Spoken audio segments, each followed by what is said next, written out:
co zrobić, żeby schudnąć z tkanki tłuszczowej, a nie z mięśni, a jednocześnie zmniejszyć ryzyko, zapobiec temu, że później te kilogramy wrócą. Jeżeli jeszcze się nie znamy, ja nazywam się Klaudia, jestem dietetyczką i na tym kanale pokazuję, jak odżywiać się zdrowie i zadbać o swoje zdrowie i sylwetkę, nie wywracając jednocześnie swojego życia do góry nogami.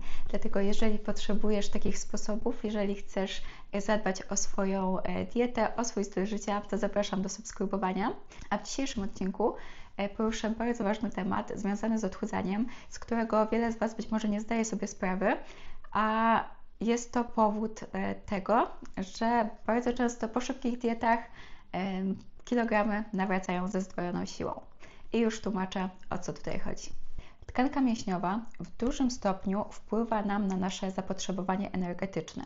To znaczy, im więcej mamy tkanki mięśniowej, tym większe jest nasze zapotrzebowanie energetyczne, czyli możemy jeść więcej, utrzymując masę ciała na tym samym poziomie.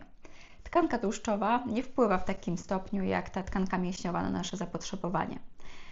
I sytuacja wygląda tak, że kiedy się odchudzamy, kiedy mamy ten deficyt energetyczny, chcielibyśmy chudnąć tylko z tkanki tłuszczowej, ale w rzeczywistości tak nie jest. W rzeczywistości tracimy również masę mięśniową, tracimy wodę i to są też składowe tych ubywających kilogramów. Możemy odchudzać się tak, że tych naszych mięśni dużo stracimy je w krótkim czasie, a możemy podjąć takie metody i takie rozwiązania, które zapobiegną utracie tej masy mięśniowej, przez co też to zapotrzebowanie takie nasze wyjściowe, podstawowe nie będzie się tak szybko zmniejszało.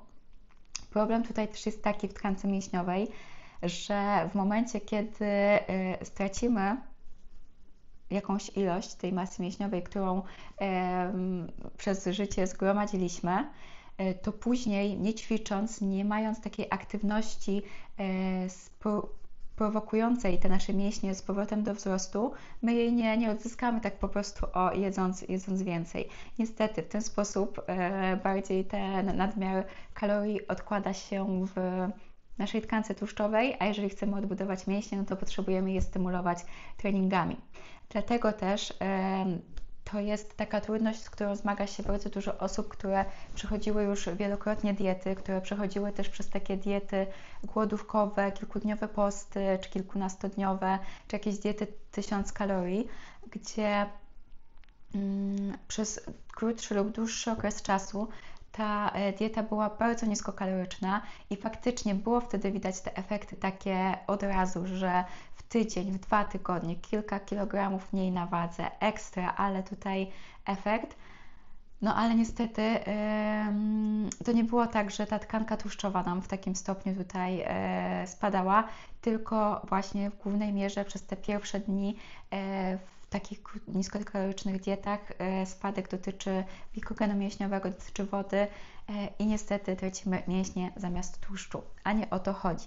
Dlatego, jeżeli chcemy zdrowo schudnąć i schudnąć na stałe, to ten proces powinien trwać dłużej i być przeprowadzony bardziej tutaj rozsądnie, rozważnie i zawierać kilka zasad. Pierwsza, właściwie już tutaj po części powiedziałam, to unikanie takich bardzo niskokalorycznych diet, bardzo mocnego ścinania tych kalorii. Lepiej tutaj zastosować mniejszy deficyt energetyczny, tak do 500 kilokalorii na dobę od naszego całkowitego zapotrzebowania odjąć, co umożliwia średnio utratę około pół kilograma w tygodniu, natomiast to też nigdy nie jest jak w kalkulatorze, ale chodzi po prostu o to, żeby dać sobie więcej czasu, uzbroić się w cierpliwość, nie zrażać się tym, że te efekty nie są widoczne z dnia na dzień, bo kilkutygodniowy proces pozwoli Wam zauważyć te efekty, ale dzięki temu, że będzie to przebiegało wolniej, to też nie będzie dochodziło do takiego rozpadu masy mięśniowej. Drugi punkt, który pomaga zabezpieczyć te mięśnie, jest mega też istotny. Warto go wprowadzać możliwie jak najwcześniej. To aktywność fizyczna, ale taka aktywność w postaci treningów siłowych, oporowych, czy z jakimiś ciężarkami, czy z ciężarem własnego ciała. Rozwiązania tutaj są różne, ale bardzo często osoby, które chcą schudnąć, jak już włączają aktywność, to jest to bardziej aktywność z rodzaju cardio, czyli spacery, bieganie, jazda na rowerku, czy na Orbitreku, takie wysiłkowe rzeczy, czy jakieś takie aerobowe ćwiczenia, ale bardziej skupione na tym, że my się pocimy, faktycznie też spalamy te kalorie i bardzo dobrze jest się też tak poruszać. Natomiast dla naszych mięśni, dlatego żeby one pozostawały silne, ważne są takie ćwiczenia właśnie siłowe, oporowe. Warto je włączać. Jeśli chodzi o wzrost masy mięśniowej podczas odchudzania, no to tutaj raczej te efekty nie będą widoczne. Na początku, jeżeli ktoś nie ćwiczył i dopiero zaczyna ćwiczyć, to faktycznie można zaobserwować, że trochę też ta masa mięśniowa się zwiększa i bardzo fajnie. Natomiast generalnie podczas odchudzania ciężko jest zauważyć te wzrosty w masie mięśniowej z tego względu, że mięśnie, żeby rosnąć, też potrzebują energii, a my jej nie dostarczamy w nadmiarze, tylko mamy jej deficyt, bo chcemy schudnąć. Także przede wszystkim tutaj chodzi nam o to, żeby utrzymać tą siłę, którą mamy w tym momencie na starcie i żeby nie prowadzić do spadku masy mięśniowej, żeby te mięśnie po prostu nie były cały czas nieużywane. Trzecia rzecz, która będzie nam zapobiegała nadmiernej utracie masy mięśniowej, to zwiększona ilość białka w diecie. I tutaj mówimy o ilościach od minimum 1,2-1,5 grama na kilogram masy ciała do nawet 2 gramów czy ponad 2 gramów na kilogram masy ciała, w zależności od tego, jak intensywna jest ta aktywność, jak dużo jest tych treningów, to wtedy też zwiększamy odpowiednio udział białka. I oprócz tego, żeby w ciągu dnia tego białka było sporo, to warto też zwrócić uwagę, żeby to białko było rozłożone na poszczególne, na wszystkie posiłki i było w miarę równomiernie rozłożone na cały dzień. To znaczy zarówno tutaj w śniadaniu, w obiedzie, w kolacji i rano i wieczorem, żeby pojawiała się ta solidna porcja białka, jak również po treningu, w posiłku, który jemy po treningu.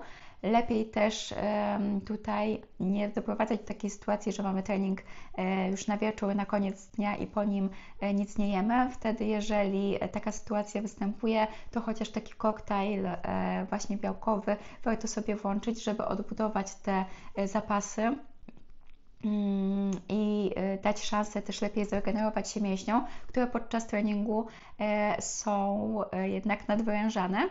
Dlatego lepiej właśnie zaplanować sobie tak dzień, żeby jeszcze po treningu zmieścił nam się posiłek, żeby tą energię, składniki odżywcze potrzebne do odbudowy zapewnić. I kolejny element, już czwarty, który będzie też nam wspomagał regenerację mięśni, zwłaszcza po ćwiczeniach, to jest dobry, jakościowy sen, ponieważ potrzebujemy tego wypoczynku, tej regeneracji, tej odpowiedniej ilości snu, przynajmniej te 7 godzin dziennie, żeby nasze mięśnie dobrze się regenerowały, ale również niewyspany człowiek to głodny człowiek, który szuka cukru. I ciężko jest widzieć efekty odchudzania, ciężko jest je osiągać, regularnie nie dosypiając. Osoby, które mają zaburzony rytm dobowy, które mają pracę zmianową, które regularnie nie dosypiają, niestety mają większe trudności z utrzymaniem masy ciała, z tego względu, że jeśli jesteśmy niewyspani, to ten apetyt rośnie, pojawia się większa ochota na słodkie, szukamy tej energii też z prostych źródeł, podjadanie wtedy bardzo często wchodzi, no i trudniej jest utrzymać deficyt energetyczny. Także sen jest w ogóle potrzebny pod bardzo wieloma względami dla naszego organizmu, tak samo pod kątem hormonów i ich stabilizacji. Natomiast dzisiaj jesteśmy w temacie tego, żeby zapobiec utracie mięśni, no i tutaj ten sen i dobra regeneracja organizmu też jest ważna. I to właściwie byłoby na tyle z najważniejszych punktów, czyli dbamy o to, żeby deficyt energetyczny nie był zbyt duży. Zaczynamy delikatnie tutaj ścinać energetyczność diety, włączamy dużą ilość białka, staramy się włączyć też treningi, ćwiczenia jakieś siłowe, oporowe i staramy się wysypiać. No i piąta rzecz też, która jest właściwie uniwersalna, ale pod tym kątem też będzie istotna, to żeby dobrze się nawadniać, pić odpowiedniej ilości płynów. I to jest taki podstawowy zestaw, ale jest jeszcze jedna rzecz, ponieważ jeżeli celem jest utrata większej ilości kilogramów, na przykład 20 czy 30, to jest bardzo długi proces. I taki proces warto podzielić sobie na etapy, ponieważ przedłużająca się redukcja masy ciała również będzie zarówno prowadziła do utraty masy mięśniowej, ale też może po pewnym czasie powodować takie już zmęczenie, obniżenie energii. Organizm będzie się bardziej przystosowywał do tego, że tej energii nie ma, więc też będzie się obniżało nasze wyjściowe zapotrzebowanie energetyczne i dlatego warto po tych kilkunastu pierwszych tygodniach odchudzania zrobić sobie tydzień, 2 tygodnie przerwy. W tym czasie zachowywać taką swoją na ten już czas normokaloryczną dietę. Wtedy trzeba też na nowo przeliczyć swoje zapotrzebowanie, bo ono będzie niższe niż to, z którego startowaliśmy. I przez te kilkanaście dni dać swojemu organizmowi tak odpocząć od tego stanu deficytu energetycznego. Wtedy też będą miały szansę te nasze zapasy glikogenu mięśniowego się odbudować, że te mięśnie będą mogły się wzmocnić, jak dostaną trochę więcej energii.